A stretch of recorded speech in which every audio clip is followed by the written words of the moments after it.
La chute de la monnaie égyptienne envoie des ondes de choc à travers la nation. La pénurie alimentaire augmente, le tourisme est loin d'atteindre les niveaux d'avant l'épidémie du coronavirus en 2019 et avec leur investissement de 58 milliards de dollars dans la nouvelle capitale, les investisseurs internationaux sont prêts à jeter l'éponge. Maintenant, avec un timing impeccable, les Émirats viennent à la rescousse. Fin février, le Caire a signé un accord historique avec Abu Dhabi pour construire une nouvelle ville sur la côte nord-ouest du pays. Environ 35 milliards de dollars seront investis en Égypte, ce qui représente son plus grand investissement direct étranger jamais réalisé. Beaucoup voient ce projet comme le propre Dubaï de l'Égypte en devenir, réalisé par les mêmes personnes qui ont fait prospérer cette ville. La société de développement d'Abu Dhabi, qui est le consortium responsable du financement, affirme que la nouvelle ville aura toutes les caractéristiques de la vie urbaine moderne, y compris des logements, des hôtels, des écoles, des lieux de divertissement, une zone industrielle et tous les services publics imaginables. L'ensemble du projet devrait être achevé au cours des 20 prochaines années. Les critiques, cependant, soutiennent qu'en approuvant l'accord, l'Égypte cédera une partie de sa souveraineté et la transformera en temps partagé émirati. Les Émirats arabes unis ont aidé Al-Sisi à accéder au pouvoir, puis ont injecté des milliards de dollars en Égypte pour sceller cette alliance. Depuis lors, Abu Dhabi est devenu le partenaire principal dans sa relation avec le Caire. Ainsi, les Égyptiens ont raison d'être sceptiques. Cependant, l'Égypte n'a peut-être pas le choix. Le pays est pratiquement en faillite. Trouver un terrain d'entente est nécessaire. Mais l'art du compromis consiste à diviser un gâteau de telle manière que tout le monde croit avoir la plus grosse part.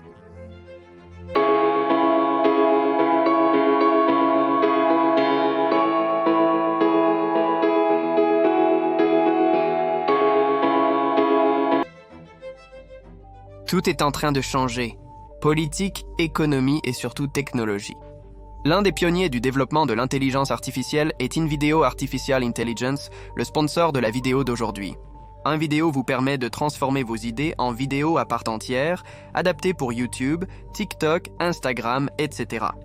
Il fonctionne comme Chat Generative Pre-trained Transformer, mais pour la création de vidéos. Tout ce que vous avez à faire est d'écrire une invite, d'attendre quelques minutes, et il générera une vidéo entière du début à la fin. Le brouillon inclura non seulement un transcript engageant, mais aussi une voix off semblable à celle d'un humain et des images visuelles pertinentes. Taïwan est le 10e partenaire commercial majeur des États-Unis. Si la vidéo ne correspond pas à votre idée, vous pouvez changer son apparence en ajustant ses configurations. Disons que je veux changer le rapport d'aspect de cette vidéo spécifique. Tout ce que je dois faire est de demander à l'intelligence artificielle de faire les modifications que je veux. Il y a même une fonction de clonage de voix qui me permet de changer tout le doublage pour ma propre voix. Après avoir terminé, cliquez sur Exporter et téléchargez le fichier. Si vous vous inscrivez avec un compte payant qui commence au tarif bas de 20 $ par mois, tous les filigranes seront supprimés. Vous aurez également accès à des millions de séquences libres de droits et à des voix off semblables à celles des humains qui coûteraient autrement des centaines de dollars chaque mois si vous les obteniez séparément. NVIDIA se situe à la pointe du développement de l'intelligence artificielle et est peut-être la manière la plus facile d'entrer dans l'économie des créateurs. Utilisez le lien dans la description et essayez-le vous-même. L'argent ne tombe pas du ciel, mais cela n'a pas empêché les législateurs égyptiens de compter sur une aubaine. À première vue, construire un établissement sur la côte aride du nord-ouest de l'Égypte, à 140 km de tout centre de population majeur et avec peu de ressources naturelles, n'a pas beaucoup de sens. Cela dit, les pays n'ont pas toujours besoin de ressources physiques pour générer de la prospérité. Singapour, Maurice et Israël sont des exemples de régions pauvres en ressources qui se sont transformées en économies à haut revenu. En 2014, lorsque Al-Sisi est arrivé à la présidence, l'Égypte semblait également suivre cette voie. Mais ensuite, le gouvernement s'est enfoncé dans une crise de la dette. La livre égyptienne a chuté, l'inflation a grimpé et les réserves de devises étrangères se sont asséchées. Al-Sisi a eu la brillante idée d'investir des dizaines de milliards de dollars dans des projets d'infrastructures qui dépassaient souvent le budget. Sans surprise, le Caire s'est creusé une tombe encore plus profonde. Depuis son arrivée au pouvoir, Al-Sisi a quadruplé la dette extérieure de l'Égypte pour atteindre 164 milliards de dollars. Le service de la dette représente actuellement la majeure partie des dépenses annuelles du gouvernement. Rien qu'en 2024, l'Égypte doit payer 32,8 milliards de dollars de dette extérieure. C'est une somme d'argent stupéfiante qui est gaspillée. Maintenant, les créanciers en ont assez. Désespéré pour de l'argent, l'Égypte a signé un accord avec les Émirats arabes unis pour développer une partie privilégiée de sa côte méditerranéenne, connue sous le nom de Ras al-Hakma. Les Émiratis vont investir 35 milliards de dollars dans l'économie égyptienne, endettée au cours des 2 prochains mois. Techniquement, 11 milliards de dollars seront des prêts des EAU qui seront convertis en subventions, ce qui signifie que le montant réel de l'investissement émirati s'élève à près de 24 milliards de dollars. À long terme, cependant, la région de Ras al-Hakma pourrait attirer jusqu'à 150 milliards de dollars d'investissement, du moins selon les législateurs égyptiens. Pendant ce temps, les responsables émiratis ont promis de construire une ville de nouvelle génération s'étendant sur plus de 170 km², ce qui représente près d'un cinquième de la taille de la ville d'Abu Dhabi. La construction pourrait commencer dès 2025 et la ville sera complète avec des quartiers résidentiels, des centres touristiques, des écoles, des universités et une zone industrielle. Elle comprendra également un quartier financier et d'affaires, ainsi qu'un port maritime et un aéroport. Cela semble bien sur le papier, mais tous les Égyptiens ne valident pas. En 2016, l'Égypte a cédé 2 îles de la mer Rouge à l'Arabie saoudite. À présent, les Égyptiens ne peuvent éviter les comparaisons. Beaucoup voient les Émirats arabes unis empiéter sur le sol et la souveraineté égyptienne, cette fois sur une petite péninsule de sa côte méditerranéenne. En réponse, les responsables égyptiens affirment qu'ils ont été promis 35% des bénéfices de l'entreprise Emirati. De plus, les investissements émiratis à Ras al-Hakma pourraient aider à stabiliser le taux de change égyptien, créer des opportunités d'emploi et attirer des devises étrangères. L'Égypte pourrait également utiliser le méga-projet de Ras al-Hakma comme un outil de négociation dans les discussions avec le Fonds monétaire international et sceller une nouvelle ligne de crédit supplémentaire. L'objectif final pour Al-Sisi est qu'avec des bottes émiraties sur le terrain, l'Égypte peut se sortir de la crise économique actuelle. Ainsi, l'accord émirati est présenté par le gouvernement comme une bouée de sauvetage pour l'économie égyptienne. En elle-même, l'Égypte offre peu d'opportunités de croissance monétaire. Sa capitale est surpeuplée, inefficace et en déclin. Déchirer des morceaux du Caire pour mettre en place une nouvelle infrastructure serait plus coûteux que de simplement construire de nouvelles villes ailleurs. Comme son projet jumeau, la nouvelle capitale administrative, Ras al-Hakma aspire à devenir l'un des principaux centres financiers et commerciaux de la Méditerranée orientale, ce qui créerait alors une nouvelle porte d'entrée en Égypte pour encore plus d'investissements étrangers. Cependant, de nombreuses questions restent ouvertes.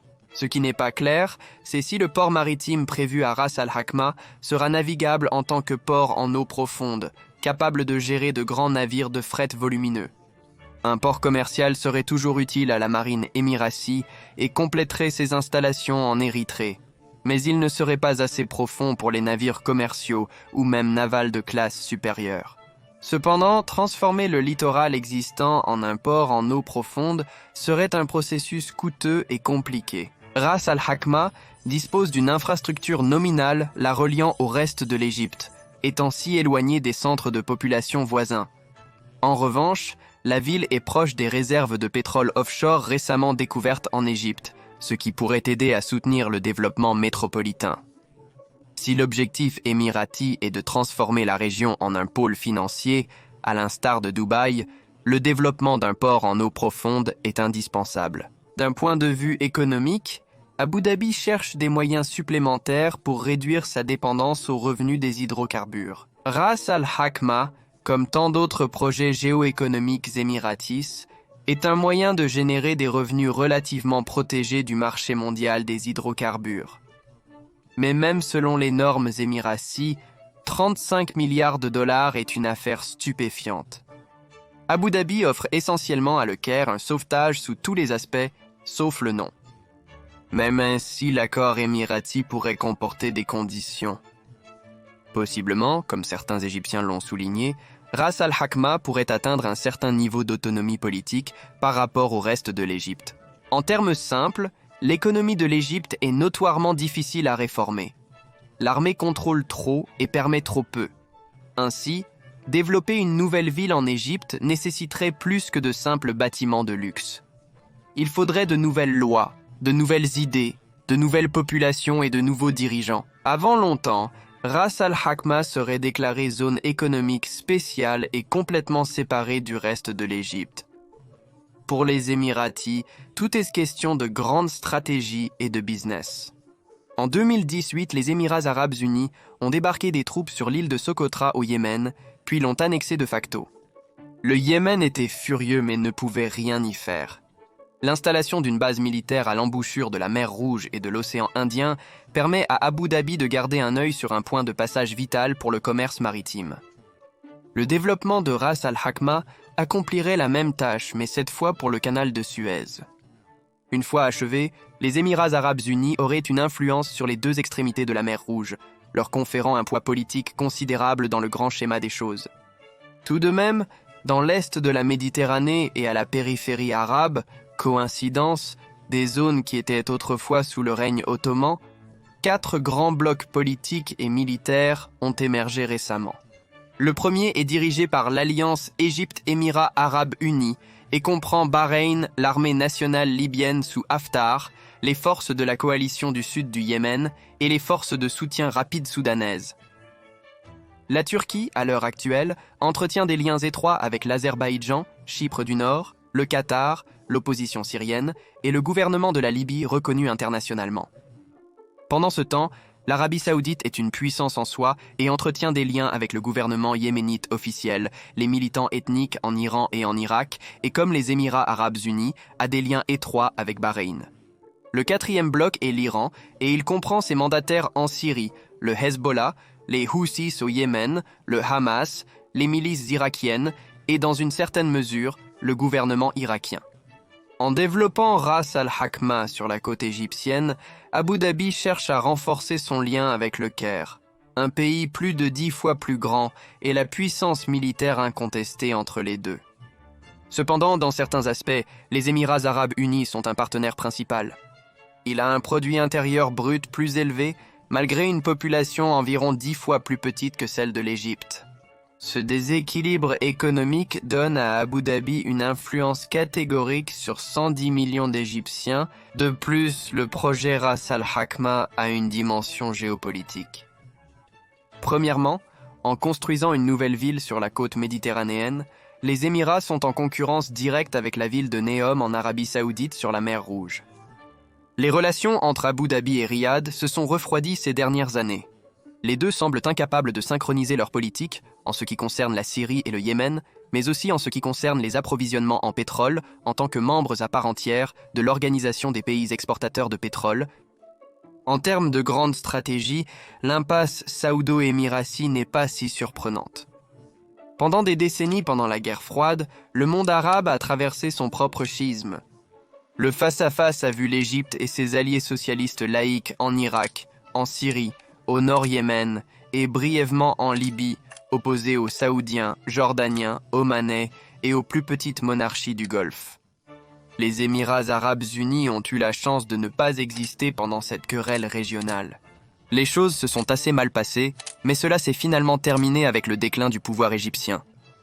Pour les Émiratis, arriver tard dans le jeu leur a donné un avantage, car ils n'avaient aucun engagement préalable envers les Saoudiens ou les Égyptiens. Inversement, la rapidité avec laquelle Abu Dhabi et le Caire ont développé leur positionnement stratégique suggère un objectif commun de flanquer l'Arabie saoudite. La deuxième dimension géopolitique de Ras al-Hakma concerne la Turquie, qui est la première puissance économique et militaire en Méditerranée orientale, ainsi qu'en Asie occidentale en général. La Turquie possède la deuxième plus grande armée de l'Organisation du traité de l'Atlantique Nord et elle contrôle le détroit du Bosphore, lui donnant un avantage sur la mer Noire ainsi que sur l'activité commerciale montante et descendante du fleuve Danube. La Turquie entretient également des liens stratégiques avec l'Europe et ses parents turcophones à l'est. Néanmoins, les Émirats et l'Égypte cherchent à changer cette équation. Là où la Turquie flanque les Émirats arabes unis dans le Golfe avec son alliance avec le Qatar, Ras al-Hakma va renverser la situation et flanquer la Turquie dans la Méditerranée orientale. C'est cependant une bataille difficile. Istanbul et le cœur de la Turquie qui l'entoure sont tout simplement irremplaçables. Au mieux, Ras al-Hakma, s'il est réussi à être transformé en un atout géoéconomique, fournirait à Abu Dhabi et au Caire de meilleures places au banquet turc qu'est la Méditerranée orientale. La troisième dimension géopolitique de Ras al-Hakma concerne nul autre que l'Iran. Plus précisément, Ras al-Hakma est à proximité des actifs par procuration de l'Iran à Gaza, en Syrie et au Liban, les mettant ainsi sous pression. Les Émirats arabes unis et l'Égypte veulent contrebalancer les mandataires de l'Iran car ils ont modifié les dynamiques de pouvoir dans le monde arabe pour le pire. Les Houthis contrôlent la majorité de la population du Yémen et entravent désormais le trafic maritime passant par la mer Rouge et le Golfe arabique, des endroits où les Émirats arabes unis et l'Égypte ont beaucoup en jeu. En même temps, le Caire et Abu Dhabi voient à la fois le Hamas et le Hezbollah comme des mouvements islamistes ayant la capacité de renverser les gouvernements voisins. Il est compréhensible que les dirigeants égyptiens et émiratis cherchent à se protéger de telles menaces, et la seule façon de le faire est de mettre à niveau le terrain de jeu avec l'Iran.